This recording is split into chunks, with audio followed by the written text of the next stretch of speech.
Hello दोस्तों, आप सभी का स्वागत है मेरे YouTube channel super exam with अंश में। दोस्तों, आज के वीडियो में बात करेंगे मोस्ट इंपॉर्टेंट टॉपिक लेव वाइगोत्स्की के बारे में। और दोस्तों, एक बात समझ लीजिए कि अगर आपने इस वीडियो को पूरा देख लिया, अगर पूरा वीडियो ध्यान से देख लिया, तो मैं आपसे वादा करता हूं कि आपको वाइगोत्स्की पढ़ने की दोबारा कभी भी जरूरत नहीं पड़ने वाली।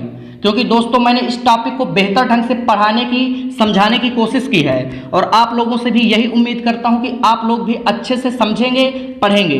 तो आइए शुरू करते हैं। शुरू करने से पहले जो मेरे चैनल में नए आए हैं वो मेरे चैनल को सब्सक्राइब करें और अगर अच्छा लगे तो वीडियो लाइक करें, कमेंट करें और बेल आइकन को प्रेस करना बिल्कुल ना भूलें, जिससे मेरी वीडियो आप तक पहुंचती रहे। तो आइए शुरू करते हैं।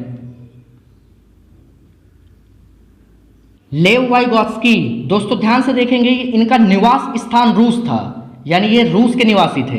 अब चलते हैं इंपॉर्टेंट पॉइंट जो सीधे तौर पर आपके एग्जाम में पूछे जाते हैं, तो ध्यान से देखेंगे, एक एक पॉइंट अच्छे से समझेंगे। वाइगोत्स्की का जो सिद्धांत था वो किन चीजों पर जोर देता है, यानी उन्होंने कौन कौन से सिद्धांत दिए हैं, तो ध्यान से देखिएगा। पहला, सामाजिक अंतःक्रिया का सिद्धांत। सामाजिक अंतःक्रिया, वाइगोत्स्की ने कहा कि बच्चा अपने समवयस्कों के साथ, समवयस्क यानी हम उम्र बच्चों के साथ अंतःक्रिया करके सीखता है, एक दूसरे से सहयोग करके सीखते हैं, एक दूसरे से समस्या समाधान करते हैं, बातें करते हैं, समझौते करते हैं। इसीलिए उसका दूसरा नाम दिया गया सामाजिक संरचना का सिद्धांत। याद रखिएगा, चारों एक ही हैं, बस उनके नाम अलग अलग कर दिए गए हैं। तो ध्यान से देखिए, इसका तीसरा नाम सामाजिक सांस्कृतिक विकास। वाइगोत्स्की ने कहा कि पहले सामाजिक अधिगम होता है, फिर इसके बाद विकास होता है। याद रखिएगा, वाइगोत्स्की ने मोस्ट इंपॉर्टेंट पॉइंट बोला कि पहले सामाजिक अधिगम होता है, फिर विकास होता है।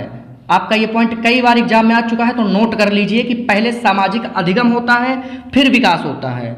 और सहयोगात्मक अधिगम का सिद्धांत, वाइगोत्स्की ने कहा कि बच्चे एक दूसरे का सहयोग करके सीखते हैं, अपने समवयस्कों से सहयोग लेते हैं और अपने हम उम्र बच्चों को सहयोग देते हैं, एक दूसरों का अनुभव जो है वो शेयर करते हैं, बातें करते हैं, समझौते करते हैं।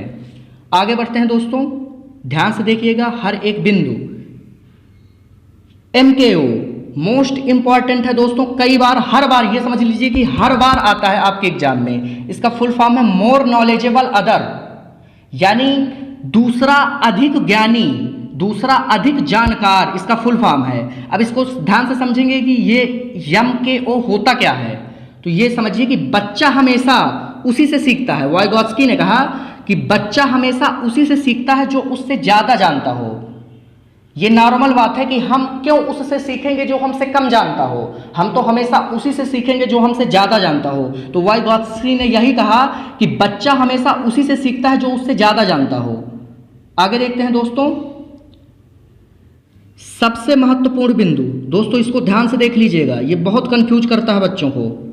वाइगोत्स्की के अनुसार भाषा विचार से पहले आती है। ध्यान से सुनिए, वाइगोत्स्की के अनुसार भाषा विचार से पहले आती है। कई बड़े बड़े कोचिंग सेंटर इसको गलत बता चुके हैं, तो दोस्तों ध्यान से देखिएगा और याद कर लीजिए, दोबारा कभी कंफ्यूज मत होइएगा। वाइगोत्स्की के अनुसार भाषा जो है वो विचार से पहले आती है, जबकि जीन पियाजे के अनुसार, दोस्तों जीन पियाजे ने कहा कि विचार पहले आते हैं, भाषा बाद में। ये जरूर याद कर लीजिए, कई बार दोस्तों सबको कंफ्यूजन हो जाता है, विचार पहले, भाषा बाद में। याद कर लीजिए, विचार पहले, भाषा बाद में। लेकिन वाइगोत्स्की के अनुसार भाषा पहले आती है, वाइगोत्स्की के अनुसार भाषा पहले आती है, विचार बाद में आते हैं। बहुत कंफ्यूज करता है। अब आज के बाद आप मत भूलिएगा कि वाइगोत्स्की के अनुसार भाषा पहले आती है और विचार बाद में आते हैं। आगे बढ़ते हैं, ZPD, दोस्तों ये समझ लीजिए, MKO और ZPD ये दोनों वाइगोत्स्की के सिद्धांत में बहुत ही महत्वपूर्ण है, तो इनको ध्यान से समझ लीजिए। ZPD का full form zone of proximal development, यानी हिंदी में बोलेंगे संभावित विकास का क्षेत्र। संभावित विकास का क्षेत्र अथवा समीपी विकास का क्षेत्र, इसी को कहते हैं। अब ये समझेंगे हम लोग कि ZPD होता क्या है। ध्यान से समझिएगा दोस्तों, परीक्षा में जरूर आता है। ZPD दोस्तों समझेंगे कि क्या होता है। वाइगोत्स्की ने कहा कि बच्चा जो सीख रहा है, ध्यान से समझिएगा, बच्चा जो सीख रहा है और जो सीखने की क्षमता रखता है, उसके मध्य का जो खाली स्थान है, दोस्तों उसके मध्य का जो खाली स्थान है उसी को जड़पीडी कहते हैं। उदाहरण से समझेंगे कि हमने किसी बच्चे को कोई कार्य दे दिया, बच्चे ने कार्य करना आरंभ कर दिया, करते करते बीच में उसको कोई समस्या हुई तो वो रुक गया। रुकने के बाद उसके शिक्षक ने या उसके माता पिता ने या समवयस्क ने उसको मार्गदर्शन दिया, यानी उसका मार्गदर्शन किया, उसको समस्या समाधान किया, बताया, तो उसने वो समझने के बाद, समस्या समझने के बाद उसका समाधान किया और फिर से आगे शुरू कर दिया पढ़ना। तो दोस्तों बच्चा जो सीख रहा था और जो सीखने की क्षमता के मध्य में जो मार्गदर्शन दिया गया समस्या को सुलझाने हेतु, उसी को कहते हैं जड़पीडी। ध्यान से समझिएगा, उसी को कहते हैं जड़पीडी। कई बार आ चुका है, बच्चा जो सीख रहा है और जो सीखने की क्षमता रखता है उसके मध्य में जब वो रुका, समस्या हुई और किसी ने मार्गदर्शन किया, उसी को कहते हैं जड़पीडी। आगे दोस्तों मदद, इसमें जो जड़पीडी होती है इसमें मदद स्थायी होती है, मोस्ट इंपॉर्टेंट है, ध्यान से पढ़िएगा दोस्तों। इसमें मदद स्थायी होती है और बीच में दी जाती है। अभी मैंने बताया ना कि इसमें मदद जो है मध्य में दी जाती है, यानी मार्गदर्शन जो है वो मध्य में किया जाता है और इसमें मदद स्थायी होती है। आगे बढ़ते हैं, ढांचा निर्माण। दोस्तों इसको इंग्लिश में बोलते हैं स्कैफोल्डिंग। मोस्ट इंपॉर्टेंट पॉइंट है दोस्तों, कई बार आपके एग्जाम में पूछा जा चुका है, तो ध्यान से देखिए। ढांचा निर्माण या स्कैफोल्डिंग होता क्या है?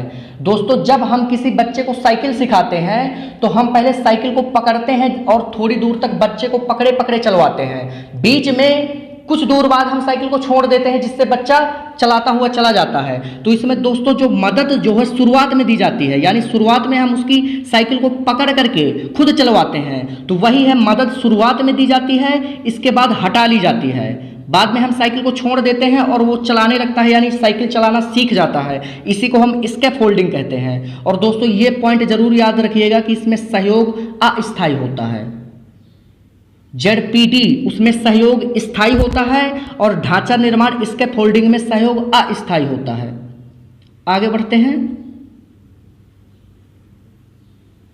तो दोस्तों मोस्ट इंपॉर्टेंट पॉइंट है कि वाइगॉत्स्की के अनुसार बच्चा खुद से बातें करके, वाइगॉत्स्की ने कहा कि बच्चा खुद से बातें करके अपने कार्यों को दिशा निर्देश देता है। बच्चा जब खुद के अंदर खुद बड़बड़ाता रहता है, अपने से बातें करता रहता है, तो वो अपने कार्यों को दिशा निर्देश देता रहता है। दूसरा पॉइंट, वाइगॉत्स्की के अनुसार शुरुआत के 2 वर्ष। दोस्तों ये पॉइंट बहुत इंपॉर्टेंट है, इसको ध्यान से देखिए। वाइगॉत्स्की के अनुसार शुरुआत के 2 वर्ष भाषा और विचार अलग अलग होते हैं। शुरुआत के 2 वर्ष तक भाषा और विचार अलग अलग होते हैं, जरूर याद रखिएगा। और अगर आपको मेरा वीडियो अच्छा लगा हो तो दोस्तों लाइक करिए, कमेंट करिए और मेरे चैनल को सब्सक्राइब करिए, जिससे मेरे वीडियो आप तक पहुंचते रहें। धन्यवाद।